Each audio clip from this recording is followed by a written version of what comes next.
మిత్రమా, నీ కోసం నీ కుటుంబం ఎదురు చూస్తోంది. సురక్షితంగా ఇంటికి వెళ్ళండి. ఎందుకంటే మన కోసం ఆధారపడి ఉన్న వాళ్ళు ఎంతోమంది ఉంటారు. మనం చేసే చిన్న పొరపాటు వాళ్ళని రోడ్డు మీదకి లాగేస్తుంది. మన వారి సంతోషం కోసం హెల్మెట్, సీట్ బెల్ట్ను వాడండి. సమాజం వేగంగా అభివృద్ధి చెందిన క్రమంలో ప్రతి ఒక్కరూ రవాణా సాధనంగా బైకులు ఎక్కువ వాడుతున్నారు.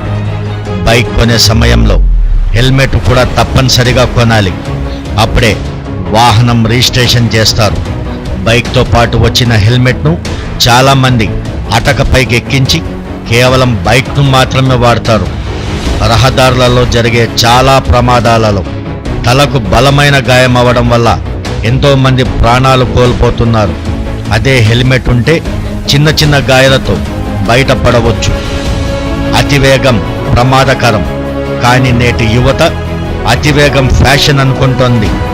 గాలి వేగంతో దూసుకుపోతే ఆ మజా వేరే అంటుంది.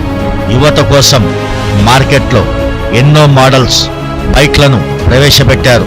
కానీ ఏ కంపెనీ కూడా హెల్మెట్ లేకుండా బైకుల్ని నడపడం ప్రమాదకరమే అంటుంది. కానీ చాలామంది హెల్మెట్ వాడితే జుట్టు రాలిపోతుందని, చెమట ఎక్కువ పడుతుందని, బయట నుంచి వచ్చే శబ్దాలు వినపడవని సాకులు చెప్తున్నారు. పోలీసులు పట్టుకుంటే 50 రూపాయలు 100 రూపాయలు ఫైన్ కట్టి తప్పించుకునే ప్రయత్నం చేస్తున్నారు. కానీ వాళ్ళు మన సురక్షితం కోసమే ఎన్నో చర్యలు చేపట్టారన్న విషయాన్ని మర్చిపోతున్నారు. ప్రజల కోసం పోలీసులు చేస్తున్న ఈ కార్యక్రమంలో మనం కూడా భాగస్వాములవుదాం. ఫైన్ కట్టడం పెద్ద సమస్య కాదు, కానీ ఫైన్ వెనకాల మన ప్రాణాలు బలిగొన్న ఎన్నో ప్రమాదాలున్నాయి. వాటి గురించి మనం తెలుసుకోవాలి. ఒక చిన్న పొరపాటు మన కుటుంబాన్ని ఎన్నో ఇబ్బందులకు గురి చేస్తుంది.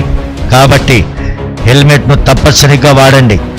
చాలామంది కారు నడిపే సమయంలో సీట్ బెల్ట్ అస్సలు వేసుకోరు.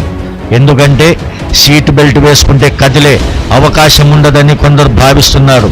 కానీ మీరు గమనించారా, ఎంతోమంది ప్రముఖుల నుంచి సామాన్యుల వరకు కారు ప్రమాదం జరిగినప్పుడు కేవలం సీట్ బెల్ట్ లేకపోవడంతోనే ఎంతోమంది ప్రాణాలు కోల్పోతున్నారు. మరి మన వాళ్ళ కోసం, మన కుటుంబీకుల కోసం, మన కోసం ఎదురు చూస్తున్న వారి కోసం ఇవి మనం తప్పనిసరిగా వాడదాం. అనంతపురం జిల్లా ఎస్పీ G.V.G అశోక్ కుమార్ బాధ్యతలు చేపట్టినప్పటి నుంచి ఆయన రోడ్డు భద్రతపైనే దృష్టి సారించారు. హెల్మెట్ వాడండి, సీట్ బెల్ట్ వాడండి అంటూ ఆయన పదే పదే ప్రచారం చేశారు. హైవేలలో ప్రత్యేక పోలీసులను ఏర్పాటు చేసి సీట్ బెల్ట్, హెల్మెట్ పై ప్రజల్లో అవగాహన తీసుకుని వచ్చే ప్రయత్నం చేస్తున్నారు. మారాల్సింది మనము. పోలీసులు ఎప్పుడు మన కోసం ఉంటారు, కానీ వాళ్ళు చెప్పింది వింటేనే మనం కూడా సురక్షితంగా ఉంటామనే భావన మనలో రావాలి. రండి, పోలీసులకు సహకరిద్దాం. కుటుంబాల్ని రోడ్డున పడకుండా హెల్మెట్, సీట్ బెల్ట్ను వాడదాం.